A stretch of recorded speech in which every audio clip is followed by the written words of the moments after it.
The test is in 4 parts: Part 1, Part 2, Part 3, and Part 4. Now look at Part 1. Part 1. You are going to listen to the director of a college talking about his school. Listen to the talk and answer the questions. First, you have some time to look at questions 1 to 3.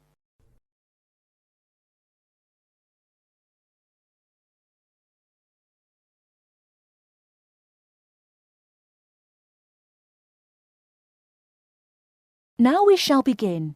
You should answer the questions as you listen, because you will not hear the recording a second time. Listen carefully and answer questions 1 to 3.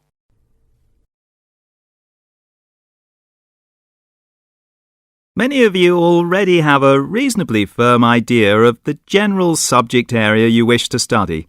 Others are more open and searching for ideas.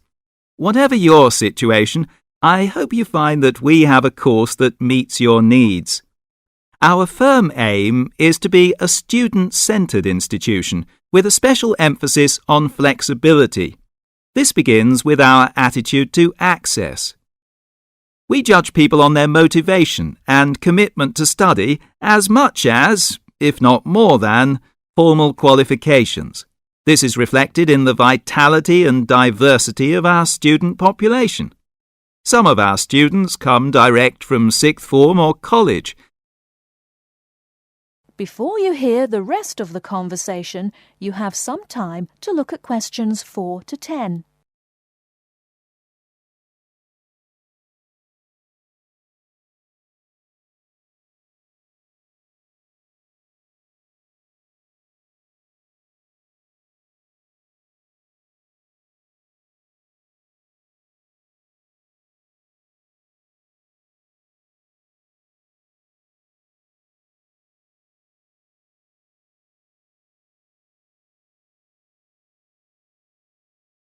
Now listen and answer questions 4 to 10. Others are coming into higher education after a short or long gap from formal education. Some are seeking a specific set of skills with a particular job or profession in mind. Others are retraining or studying to give their careers a new direction or dimension. Some are learning about the very latest scientific, technological and commercial knowledge. Others are stretching their minds on sensitive environmental, social and cultural issues. Even a casual observation of the mix of our student body indicates that we're close to our aim of being a polytechnic for the whole community. To meet our students' needs, we have 500 academic and a further 500 support staff committed to good quality teaching, high standards, and sensitive and sympathetic student care. We have probably the longest experience of understanding and dealing with the differing needs of a diverse student population. I hope you'll find a suitable course at the Polytechnic College. If you want to come to the college and we consider you suitable, we'll do our best to find you a place. And when you're here, we'll work hard to make your experience enjoyable, stimulating, and educationally rewarding. That is the end of Part 1. You now have half a minute to check your answers.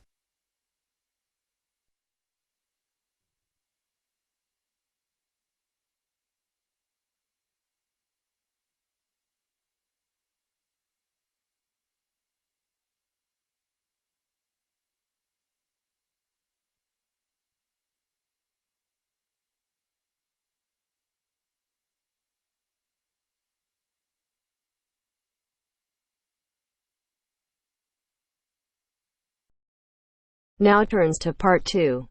Part 2. You will hear a tour guide giving information about a shopping district. First, you have some time to look at questions 11 to 15.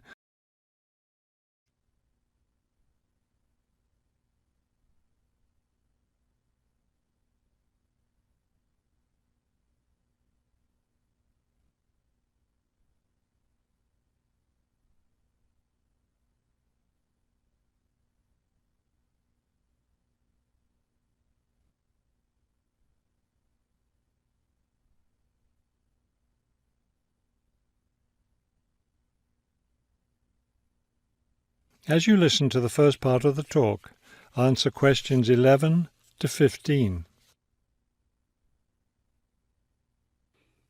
This afternoon, we'll visit the city's shopping district.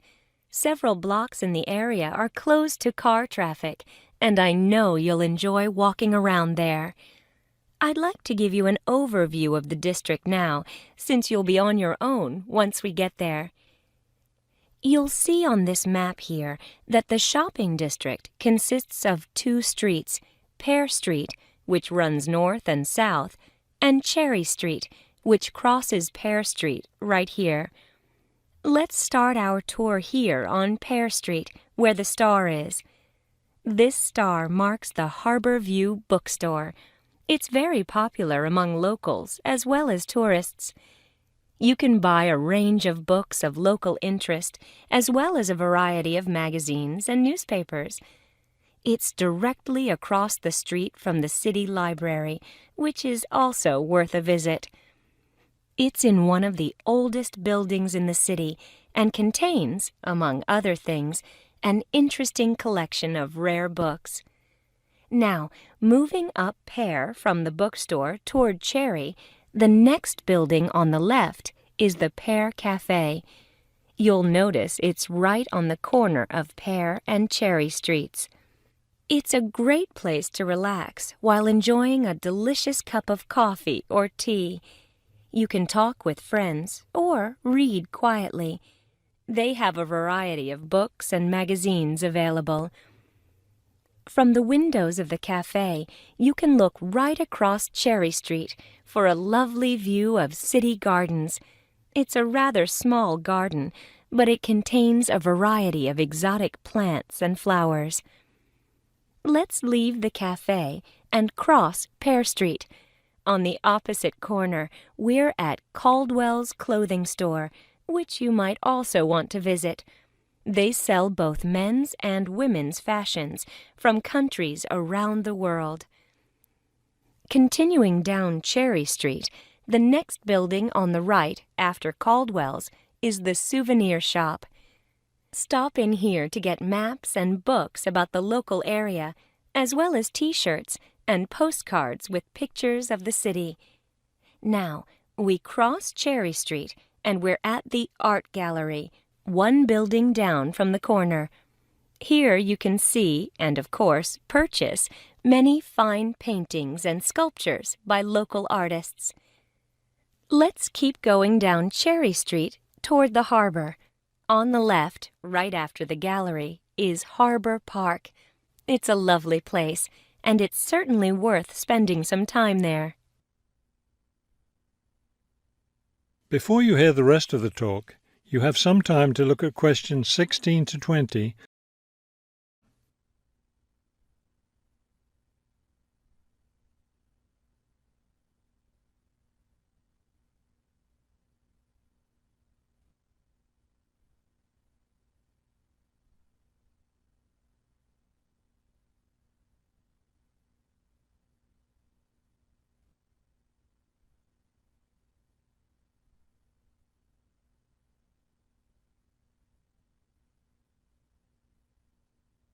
Now listen and answer questions 16 to 20. Harbor Park was built on land donated to the city by Captain Jones, a lifelong resident of this city. Captain Jones designed the park himself, and it was built in 1876. Exactly in the center of the park, a statue of Captain Jones was erected, and it's still standing there today. It shows Captain Jones on the bow of his ship. After viewing the statue, you can follow the path that goes through the woods just behind. It will lead you to a lovely garden, in the middle of which is a fountain. This is a nice place to enjoy a few quiet moments. If you still feel like walking, continue on to the far end of the garden. There, you'll find a wooden staircase, which will take you down to the harbor. You might enjoy the view of the boats from there. There's also a walking path along the water, which will eventually bring you back up to Cherry Street. You can see that there's plenty to do in this part of the city. The bus leaves at 1:30. That is the end of part 2. You now have half a minute to check your answers.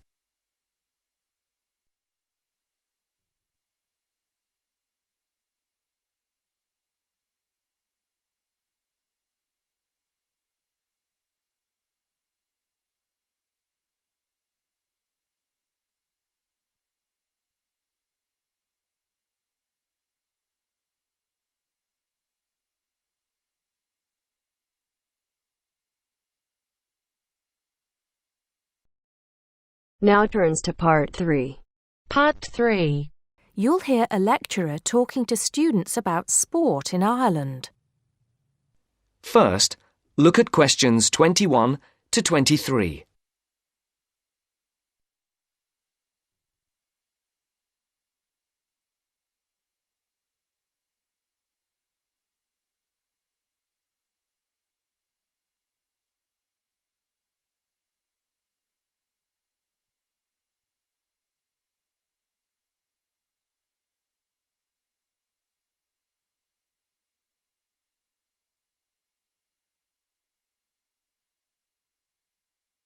As you listen, answer the questions. Now, today we're going to be finding out about the most popular sports in the Emerald Isle. That's Ireland, of course. Can you guess what they are? Well, there are these two lesser-played games, a form of rounders and Gaelic handball. But we'll start with one which is perhaps over 3,000 years old, arriving in Ireland with the Celts, some claim. That may be a slight exaggeration, but I consider it to be the fastest field game in the world, and it goes by the name of hurling. Well, that's what it's known as in the English-speaking world anyway. So, what do you have to do? You've got 15 players on a team, one of them the goalkeeper. Each one has a stick called a hurley. Here you are. I've brought mine along. Had it since I was at school. This is what it looks like, and basically you have to get this ball, called a sliotar, that's S-L-I-O-T-A-R, so it's not spelt the way it's pronounced. You hit it into the net for 3 points, or you can hit it over the net for 1 point. The goal looks like the letter H, with the net under the crossbar. The goalie has a bigger stick than the others to help keep the ball out. You can also catch the sliotar and run with it for 4 steps maximum, or bounce it on your stick. Is that clear to you all? I'll be showing you a video a bit later, so you can see what a game actually looks like. You might like to think of it as a mixture of lacrosse, hockey, and baseball. Oh, and it's played by women too, but it goes by the name of camogie in that case. Before the conversation continues, look at questions 24 to 30.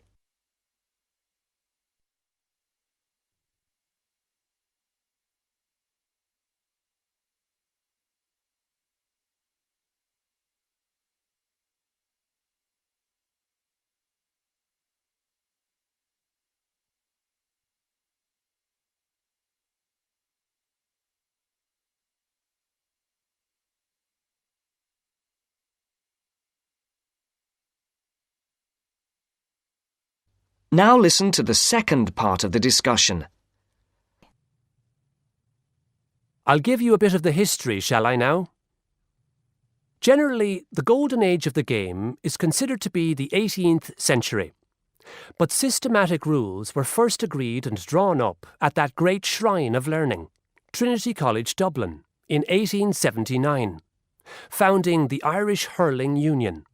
Closely followed just a few years later by the formation of the Gaelic Athletics Association. With greater organisation last century, the All-Ireland Hurling Championship got off to a flying start, and I'm proud to say that my own native city of Cork has won more than 20 titles over the years. But then, so have Kilkenny and Tipperary. Is it only played in Ireland? No. Well, it is the only country with a national team at the moment. But you may be surprised to discover there are hurling clubs in London, as well as in America and Argentina, to name just a few. The other game I'd like to take a little time to introduce you to is Gaelic football, which is played on the same pitch as hurling with the same number of players. But there's no net. You just have to get the ball over your opponent's goalposts. And you can do that by kicking or punching the ball. However, you're not supposed to do that to the players, I might add. Imagine it as a combination of soccer and basketball. But in my opinion, it's a more exciting spectacle than either of those. Excuse my bias, if you will. It's also very popular with women. In fact, there are more women's teams than for any other sport. Whether despite or because of the physical contact involved, I wouldn't like to say. They do play a shorter game, 60 minutes, rather than the men's 70. So, let's have a look. If we can have the lights down, I'll see if I can get this technology to work. That is the end of part 3. You now have half a minute to check your answers.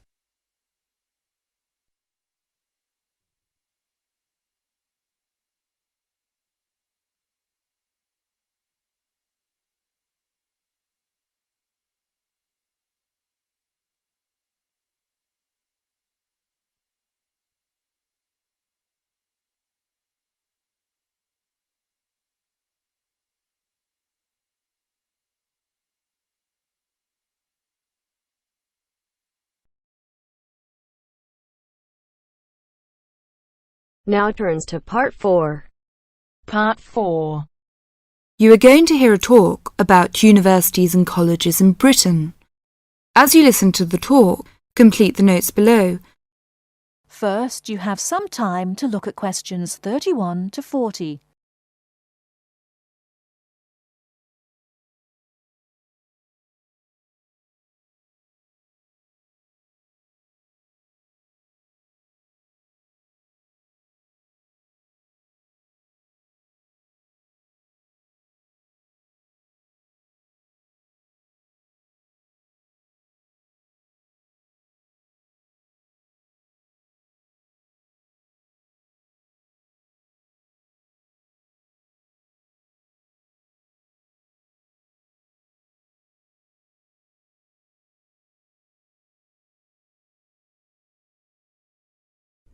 Now, listen carefully and answer questions 31 to 40.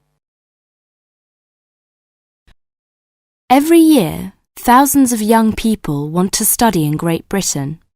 They come from a range of backgrounds and have varying expectations of what their study in the country will be like and how to apply to the university. Today, I'd like to talk on universities and colleges in Britain. There are 45 universities, 30 polytechnics, and about 1,000 major technical, commercial, education and art colleges in the UK. In 1973 to 1974, there were over 251,200 full-time students in universities, of whom almost 10% were from overseas.